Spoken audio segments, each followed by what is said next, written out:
Hello दोस्तों, स्वागत है गो फॉर द एग्जाम में। आज का हमारा टॉपिक है ज्योग्राफी का पर्वत, पठार एवं मैदान। तो चलिए शुरू करते हैं। आज का हमारा प्रथम प्रश्न है, स्थल मंडल के कुल क्षेत्रफल के कितने प्रतिशत भाग पर पर्वतों का विस्तार पाया जाता है? तो कुल 26% क्षेत्रफल पर्वतों का विस्तार पाया जाता है। नेक्स्ट है, पर्वत पर विश्व की कितनी प्रतिशत जनसंख्या निवास करती है? तो पर्वत पर विश्व की कुल जनसंख्या का 1% ही निवास करती है। नेक्स्ट है, हिमालय पर्वत श्रृंखला किसका उदाहरण है? तो हिमालय पर्वत श्रृंखला वलित पर्वत या नवीनतम पर्वत का उदाहरण है। नेक्स्ट है, Rockies, Indies, Atlas, Alps, Himalaya आदि किस प्रकार के पर्वत हैं? तो यह वलित पर्वत है। नेक्स्ट है, हिमालय की उत्पत्ति किस भूसन्नति से हुई है? तो हिमालय की उत्पत्ति टेथिस नामक भूसन्नति से हुई है। ऊपर में था अंगारा लैंड और नीचे था गोंडवाना लैंड और बीच में था टेथिस नामक उथला सागर था। जब दोनों आपस में प्लेट टेक्टोनिक के सिद्धांत से सटे तब टेथिस सागर गायब होकर उसके स्थान पर हिमालय की उत्पत्ति हो गई थी। देख लीजिए यहाँ है अंगारा लैंड और यह है गोंडवाना लैंड और बीच में था टेथिस सागर। जब दोनों प्लेट टेक्टोनिक के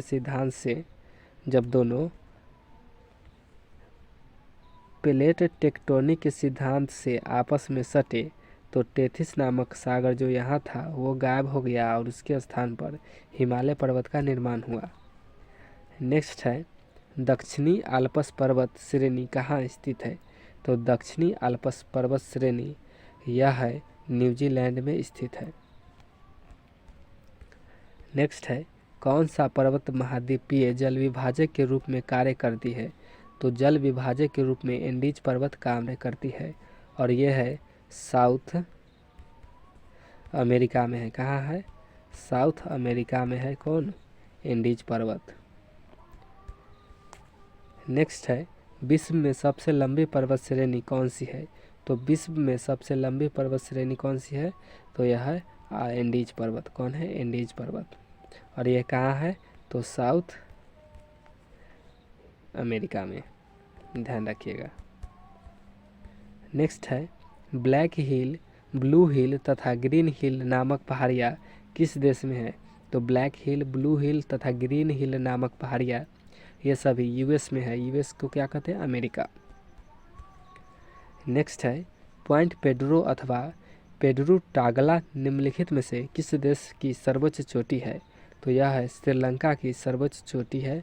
कौन? Point Pedro. सबसे इम्पोर्टेंट है पॉइंट पेड्रो। नेक्स्ट है, एंडीज पर्वतमाला की सर्वोच्च चोटी का नाम क्या है? तो एंडीज पर्वतमाला की सर्वोच्च चोटी का नाम क्या है? तो एकांकागुआ। एंडीज पर्वतमाला कहाँ है? तो साउथ अमेरिका में, दक्षिणी अमेरिका में। नेक्स्ट है, अफ्रीका का सर्वोच्च पर्वत शिखर माउंट किलिमंजारो कहाँ अवस्थित है? तो अफ्रीका का सर्वोच्च पर्वत शिखर माउंट किलिमंजारो यह तंजानिया में स्थित है। कहाँ पर स्थित है? तो तंजानिया में। नेक्स्ट है, उत्तरी अमेरिका की सर्वोच्च चोटी कौन सी है? तो उत्तरी अमेरिका की सर्वोच्च चोटी यह है माउंट मैकिनले। कौन है? Mount McKinley. नेक्स्ट है, फ्रांस तथा स्पेन के बीच सीमा बनाने वाला पर्वत का नाम क्या है? तो फ्रांस तथा स्पेन के बीच यह पिरेनीज पर्वत सीमा रेखा का निर्धारण करता है। नेक्स्ट है, यूरोप में आल्प्स, उत्तरी अमेरिका में रॉकीज, अमेरिका में तथा दक्षिणी अमेरिका में इंडीज पर्वत किसका उदाहरण है? तो यह सभी वलित पर्वत का उदाहरण है। नेक्स्ट है, माउंट एवरेस्ट किस देश में है? तो माउंट एवरेस्ट नेपाल में है और माउंट एवरेस्ट की ऊंचाई कितनी है? तो 8850 मीटर। पहले थी इसका ऊंचाई 8848 मीटर, लेकिन 2 मीटर की वृद्धि हुई है। नेक्स्ट है, निम्नलिखित में से कौन सी पर्वत श्रृंखला विश्व में सबसे बड़ी है? तो सबसे बड़ी या सबसे लंबी पूछे तो एंडीज। कौन है? एंडीज। और सबसे ऊंचा पूछे तो कौन होगा? Everest, mount Everest. ध्यान रखिएगा, माउंट एवरेस्ट। नेक्स्ट है, स्थल मंडल के कुल क्षेत्रफल के कितने प्रतिशत भाग पर पठार का विस्तार पाया जाता है? तो स्थल मंडल के कुल 33% क्षेत्रफल पठार का विस्तार पाया जाता है।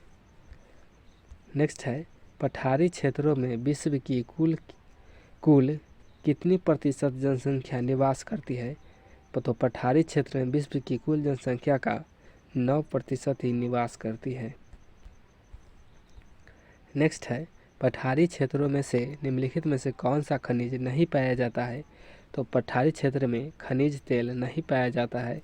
कोयला पाया जा सकता है, लौह अयस्क पाया जा सकता है, मैग्नीज पाया जा सकता है, लेकिन खनिज तेल नहीं पाया जा सकता। नेक्स्ट है, जो पठार चारों ओर से पर्वतमालाओं द्वारा घिरे होते हैं उसे क्या कहते हैं? तो उसे अंतर पर्वतीय पठार कहते हैं। नेक्स्ट है, पर्वतों के पदों अर्थात किसी पर्वत के सहारे स्थित पर्वत को क्या कहते हैं? तो उसे पर्वत पदीय पठार कहते हैं।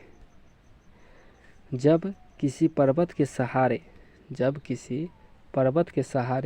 किसी और पर्वत स्थित हो तो उसे क्या कहते हैं? पर्वत पदीय पठार। नेक्स्ट है, मेसेटा का पठार निम्नलिखित में से किस देश में स्थित है? तो मेसेटा का पठार यह स्पेन तथा पुर्तगाल में स्थित है। ये दोनों देश में फैला हुआ है। नेक्स्ट है, टेलीग्राफी पठार निम्नलिखित में से कहाँ स्थित है? तो टेलीग्राफी पठार निम्नलिखित में से यह उत्तरी अटलांटिक महासागर में स्थित है। नेक्स्ट है, विश्व का सर्वाधिक ऊंचा पठार निम्नलिखित में से कौन सा है? तो विश्व का सर्वाधिक ऊंचा पठार यह तिब्बत का पठार है, और तिब्बत का पठार हिमालय पर्वत तथा कुनलुन पर्वत के बीच स्थित है।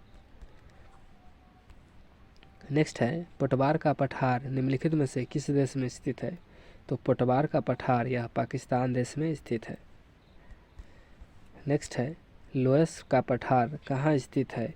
तो लोयस का पठार यह चीन में स्थित है। कहाँ? चीन में। नेक्स्ट है, तिब्बत का पठार निम्नलिखित में से कहाँ स्थित है? तो तिब्बत का पठार हिमालय पर्वत तथा कुनलुन पर्वत श्रेणी के मध्य स्थित है। हिमालय तथा कुनलुन के मध्य। नेक्स्ट है, निम्नलिखित में से किसे विश्व की छत कहा जाता है? तो यह पामीर को पठार को विश्व का छत कहते हैं, क्योंकि यह सर्वाधिक ऊंचाई पर है। 3 पर्वतों का मिलन स्थल है। नेक्स्ट है, तुर्की में अंतोलिया का पठार किन पर्वत श्रेणियों के मध्य स्थित है? तो तुर्की में अंतोलिया का पठार यह पेंटिक तथा टॉरस पर्वत श्रेणियों के बीच है। कौन? अंतोलिया का पठार। नेक्स्ट है, रांची का पठार निम्नलिखित में से क्या है? तो रांची का पठार एक उत्थित पेनिप्लेन जगह है। नेक्स्ट है, बोलिविया के पठार पर निम्नलिखित में से किस धातु का सर्वाधिक उत्खनन किया जाता है? तो बोलिविया के पठार में सर्वाधिक टीन का खनन किया जाता है। नेक्स्ट है, स्थल मंडल के कुल कितने क्षेत्रफल पर भूभाग पर मैदान का विस्तार है? तो स्थल मंडल के कुल क्षेत्रफल पर भूभाग का विस्तार यह है 41%। नेक्स्ट है, विश्व की कुल जनसंख्या का कितना प्रतिशत हिस्सा मैदानों में निवास करता है? तो विश्व की कुल जनसंख्या का 90% लोग कहाँ मैदानों में निवास करता है? 90%। नेक्स्ट है, निम्न में से किस स्थल रूप को सभ्यता का पालना कहते हैं? तो मैदान को सभ्यता का पालना कहते हैं, क्योंकि सबसे ज़्यादा लोग कहाँ निवास करेंगे? तो मैदान पर। और यह हमारा लास्ट प्रश्न था। अगर वीडियो अच्छा लगा हो तो एक लाइक और एक शेयर कर दीजिएगा, और इसे रिवाइज करना चाहते हैं तो हमारे टेलीग्राम के ऊपर गो फॉर द एग्ज़ाम पर आप जा सकते हैं, वहाँ से आप इसे रिवाइज कर सकते हैं।